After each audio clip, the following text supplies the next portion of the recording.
So you really have to be careful of friends who are always trying to know exactly what all of your plans are.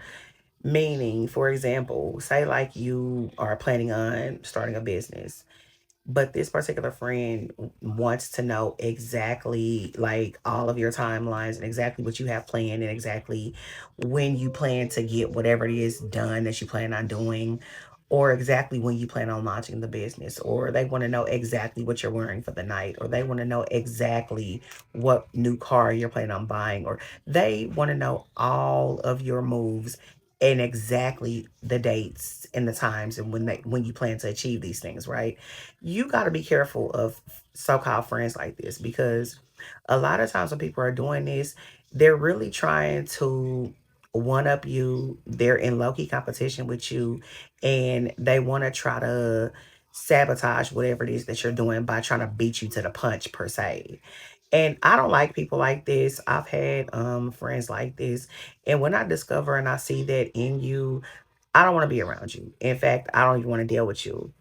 You really got to be careful with people like that. And a lot of times, when somebody is so adamant on needing to know all of your exact timelines of whatever you have planned on doing, it's just so that they can try to beat you to the punch. They can do it before you did it.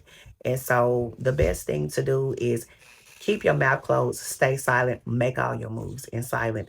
Don't let nobody know what you have planned on doing, and whatever it is that you're trying to achieve.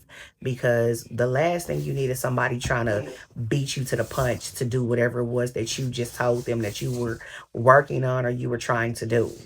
But now all of a sudden you find that that friend is trying to do that. And I actually had a friend, so-called friend, that did this to me one time. I wanted to go take a trip to Jamaica, and I hadn't actually planned the trip yet. She actually went to book the trip before me, and then tried to quote unquote invite me, to make it seem as if she was inviting me like it was her idea. Meanwhile, before, when I used to always talk about going to Jamaica, she would always say, "Oh, I would never want to go there. I hate Jamaica. Oh, I would never want to do that place. It just doesn't seem like a place I would care to go to." But yes, she turned around and tried to do it before me, and she went before me and tried to plan it before me, ahead of me. So you got to be careful with friends like this. At that point, that really just made me side eye her and see her true colors. That she's really in low key competition with me, and her whole motive in trying to know what my plans were and what I was trying to do was just so that she could try to beat me to the punch. So you really got to watch friends like that. And if you discover that you have friends like this around you, go ahead, get your scissors, get your trash bag, and go ahead and let that person go. Just toss the whole friend away.